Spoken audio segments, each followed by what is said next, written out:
Allah. Alhamdulillah, dengan perjalanan dari jilid yang pertama sampai jilid yang kelima, kita sudah ada di jilid yang keenam, di mana pokok bahasan di jilid yang keenam itu sebagai penyempurna dari materi-materi mulai dari jilid pertama sampai jilid yang kelima.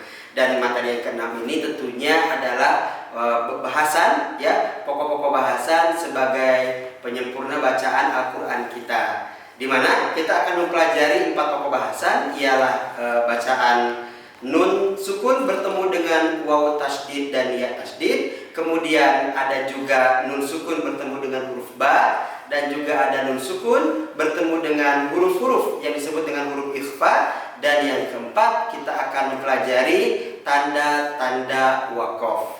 Sahabat Al-Quran yang dirahmati Allah Subhanahu wa Ta'ala, kita akan fokus di halaman 165, di mana halaman ini akan membahas tentang nun sukun atau tanwin bertemu dengan waw tasydid. Cara bacanya adalah kita leburkan bunyi nun sukun atau tanwinnya kepada waw bertasydid dan ditahan selama 2 harokat. Contoh, ada huruf min, nun sukun, kemudian ada waw tasydid, dan di sana kita tahan suara selama 2 harokat. Cara bacanya min wahidin. Sekali lagi, min wahidin. Ya. Kemudian contoh berikutnya itu pun sama, ada nun sukun bertemu dengan waw tasydid, ya. Jadi leburkan bunyi nun sukunnya dan tahan selama 2 harokat. Contoh, awwalidihi. Contoh lagi, awwalidihi. Nah, itulah yang disebut dengan idgham biguna atau pertemuan antara nun sukun atau tanwin dengan waw bertasydid. Setelah kita mempelajari bunyi nun sukun atau tanwin bertemu dengan waw tasydid, maka kita akan belajar mengenai nun sukun atau tanwin bertemu dengan ya bertasydid. Ialah fokus pada halaman ke-168. Cara bacanya sama, ialah leburkan bunyi nun sukun atau tanwin masuk kepada ya bertasydid. Contoh seperti lafaz ada an dan yusola, kita baca menjadi ayyusola.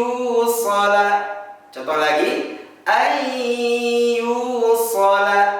Kemudian berikutnya masih sama, ada nun sukun bertemu dengan ya tasydid. Maka leburkan bunyi nun sukunnya masuk ke ya tasydidnya. Kita baca seperti contoh miu. Kita baca seperti contoh mi yauma idzin. Mi yauma idzin. Nah, itu dia contoh pembacaan nun sukun atau tanwin bertemu dengan ya tasydid. Lakukan teknik tersebut pada halaman 168 dari kolom atas sampai kolom bawah, sampai lancar betul baca Al-Quran kita, dan sampai gunanya sampai lancar betul bacaan Al-Quran kita. Sahabat Al-Quran yang dirahmati Allah Subhanahu wa Ta'ala, setelah kita pelajari bagaimana bunyi nun sukun atau tanwin bertemu dengan huruf wa tasydid dan juga huruf ya tasydid, maka menginjak kepada pembahasan berikutnya di jilid yang ke-6 adalah pembahasan nun sukun atau tanwin bertemu dengan huruf ba.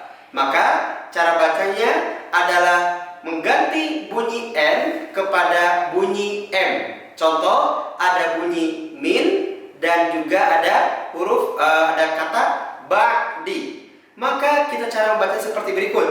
Perhatikan contoh berikut ini. Min ba'di, min ba'di. Sekali lagi, min ba'di. Contoh yang kedua seperti berikut. Nurum baiti. Sekali lagi, nurum baiti. Itu dia pembahasan nun sukun atau tanwin bertemu dengan huruf ba pada halaman 171. Sahabat Al-Quran yang dirahmati Allah Subhanahu wa Ta'ala, setelah kita belajar mengenai pembahasan nun sukun atau tanwin bertemu dengan huruf wa tasydid dan juga ya tasydid, kemudian ada nun sukun atau tanwin bertemu dengan huruf ba, maka masih pembahasan juga pada di nun sukun dan tanwin, tapi ini bertemu dengan huruf-huruf ikhfa yang ada 15. Pembahasan mengenai tema ikhfa ini ada di halaman 175 sampai halaman 182. Saya akan contohkan sedikit saja pembahasannya di halaman 175. Ialah di mana ada nun sukun atau tanwin bertemu dengan salah satu huruf di huruf ikhfa yang 15. Contoh di halaman 175, anta, kita tahan bunyinya, samarkan bunyi nun sukunnya, kemudian kita tahan selama 2 harokat. Contoh, anta. Aplikasi dalam bacaan sebagai berikut. Wa antum tutla. Sekali lagi. Wa antum tutla. Lakukan teknik seperti berikut dari halaman 175 sampai halaman 182 untuk tema bahasan ikhfa. Ialah tema bahasan nun sukun atau tanwin bertemu dengan salah satu huruf yang 15 pada huruf ikhfa. Sahabat Al-Quran yang dirahmati Allah Subhanahu wa Ta'ala, alhamdulillah, dan ini merupakan materi penghujung di jilid yang ke-6, penyempurna di antara materi-materi yang ada pada buku pembelajaran baca Al-Quran metode Iqra Milenial. Ialah pembahasan tentang tanda berhenti, ya, atau tanda wakof. Ialah ada 6 tanda. Yang pertama tanda mim, kemudian tanda kola, ada tanda titik 3, kemudian ada tanda ja, la, dan sola. Ini semua merupakan tanda-tanda yang ada dalam Al-Quran yang memandu kita bagaimana teknik berhenti ataupun teknik memulai dalam pembacaan Al-Quran. Satu saja, kalau kita menemukan ada tanda mim di atas, mimnya yang garisnya itu ke samping kiri, maka kita harus berhenti di sana, ya. Dan cara pemberhentiannya sudah kita pelajari sama-sama. Alhamdulillahirrabbilalamin. Ini merupakan rahmat Allah Subhanahu wa Ta'ala yang Allah berikan kepada kita semua, bahwa pembelajaran yang sangat mudah yang dihadirkan Iqra Milenial untuk Anda semua yang sangat ingin sekali belajar membaca Al-Quran dengan baik dan benar.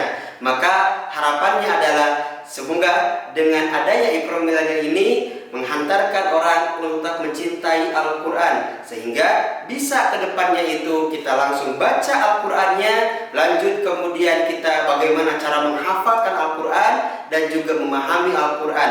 Dan insya Allah motivasi ini tentunya ada dalam diri kita sebagai umat muslim untuk tetap terus bersama Al-Quran, dekat bersama Al-Quran bagaimanapun caranya, mau itu dengan membacanya, memahaminya, menghafalkannya, mentadabburinya, bahkan mendakwakan dan juga mengamalkannya. Semoga kita semua menjadi ahlul Quran, menjadi ashabul Quran, para sahabat Al-Quran, dan semoga Al-Quran akan hadir sebagai syafaat untuk kita sebagai sahabat-sahabat Al-Quran.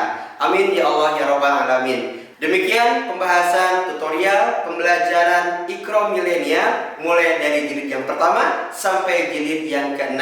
Semoga bermanfaat dan kita menjadi orang-orang yang selalu dekat bersama Al-Quran. Amin ya Allah ya Rabbal Alamin. Terima kasih. Saya Abdul Salim Hasanuddin undur pamit. Assalamualaikum warahmatullahi wabarakatuh.